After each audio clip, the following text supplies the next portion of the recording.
Continuamos armando diálogos.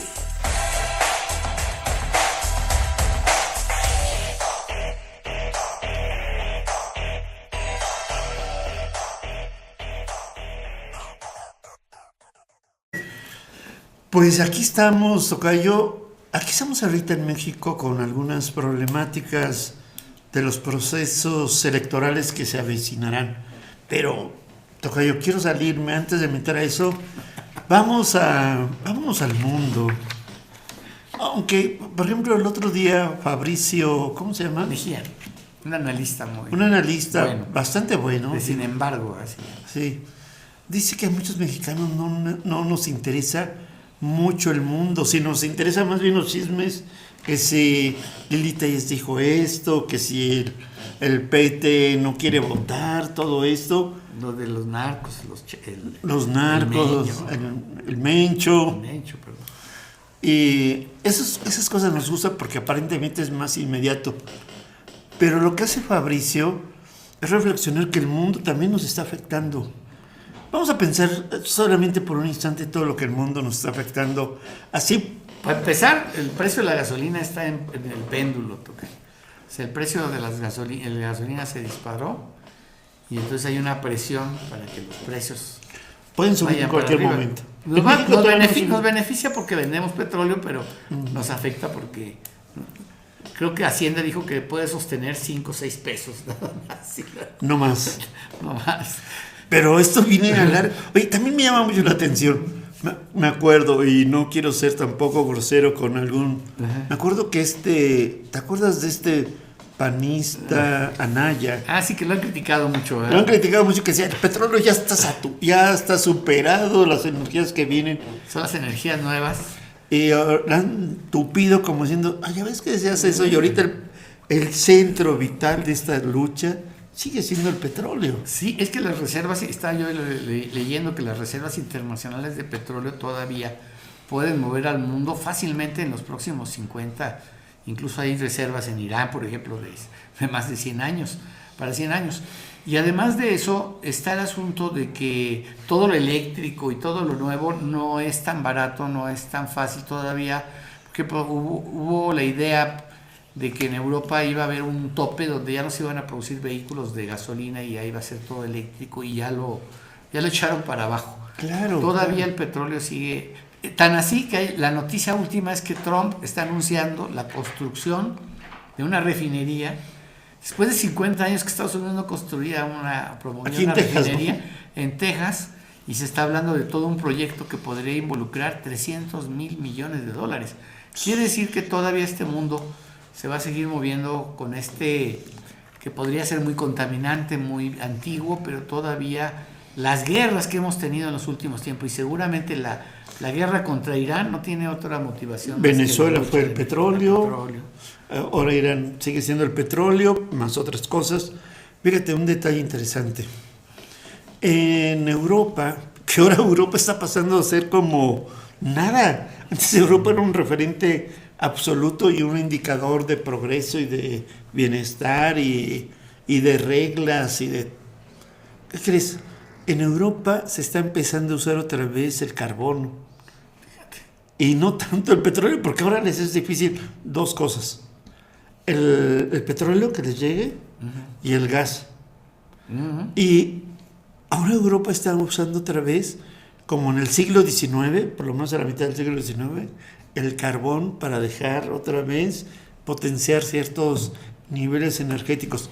Y esto me hace pensar un poco en Einstein, cuando decía, podemos saber qué va a pasar en la Tercera Guerra Mundial, pero la cuarta va a ser otra vez con palos y piedras.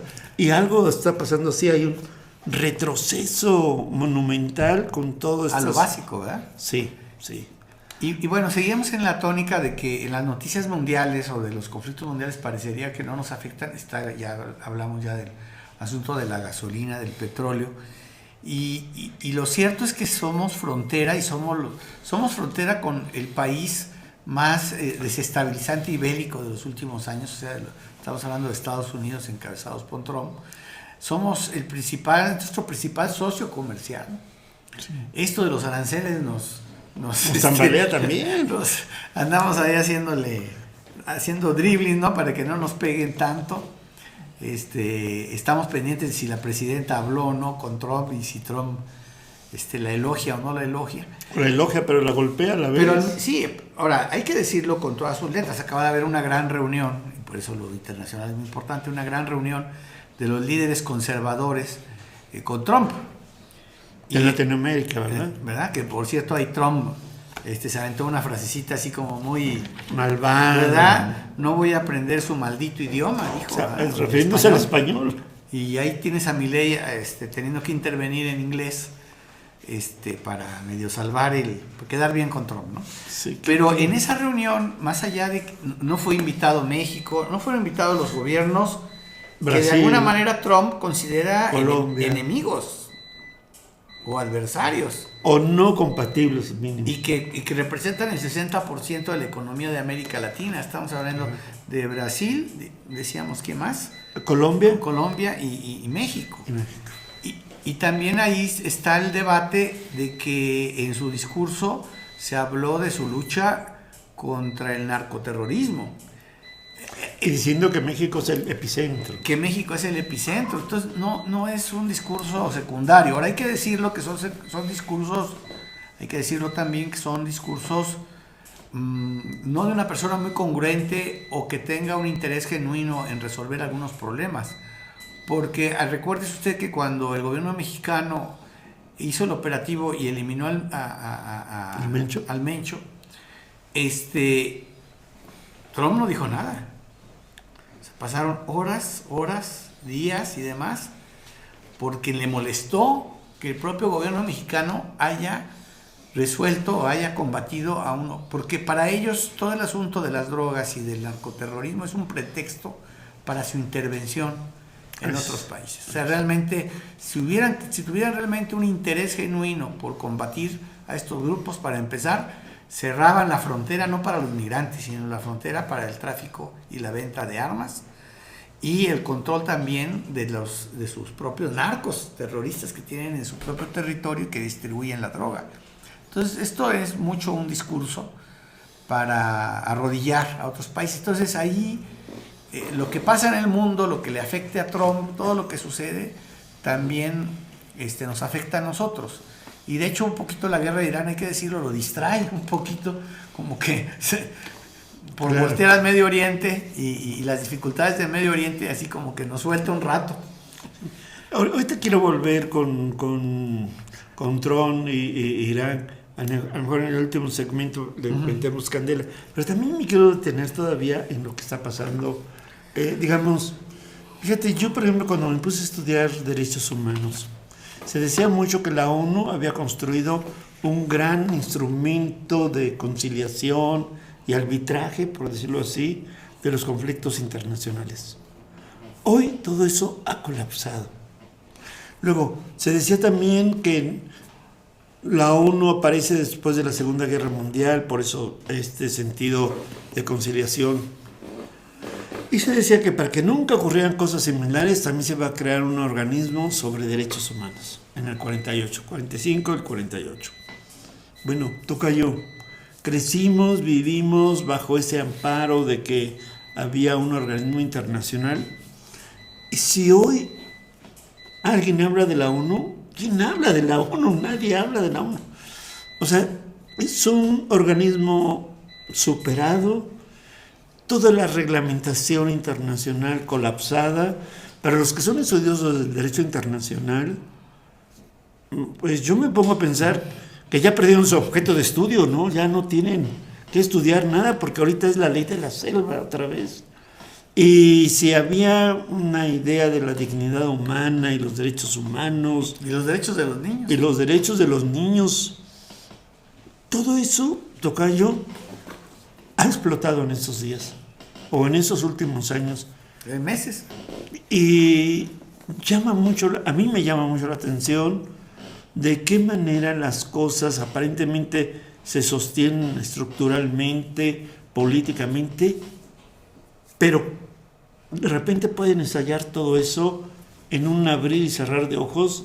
Y mira, nada más para pensar, En México se ha trabajado mucho en los derechos humanos y de los niños. Tú y yo hemos trabajado mucho en esa perspectiva de los derechos humanos de los niños. Y con Trump observamos dos cosas.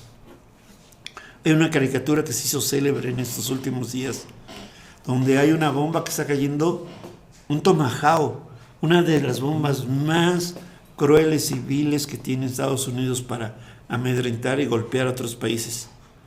Y bueno, cayó sobre una escuela que pasó hacia el otro mundo a más de 160 o 70 niñas, en un abrir y cerrar de ojos.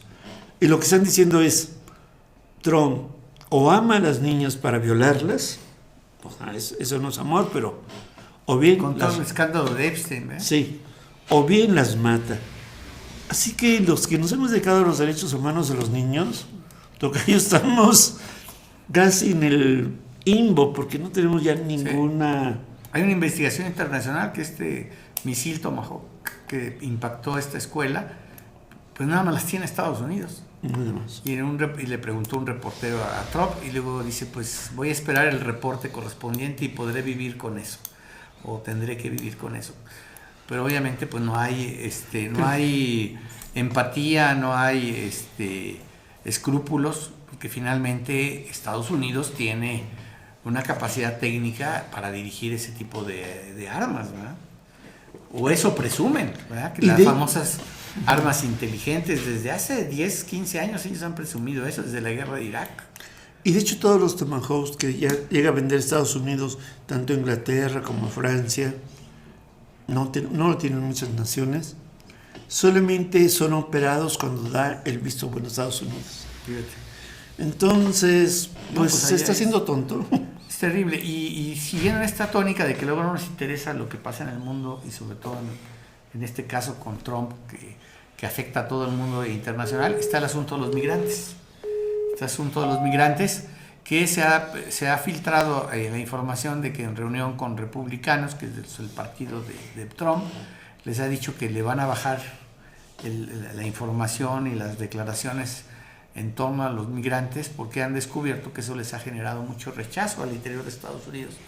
Y ellos ya están empezando a tratar de trabajar, de enderezar cosas para las elecciones que vienen, ¿verdad? Porque puede ser que Trump, como ha perdido últimamente varias elecciones, pueda perder una mayoría en las cámaras, y eso pues le va a quitar poder para todas las locuras de este emperador. Tocayo, ya no necesitamos un respiro. Necesitamos respirar, ¿verdad? Vamos a meditar, vamos a meditar y regresamos en un momento.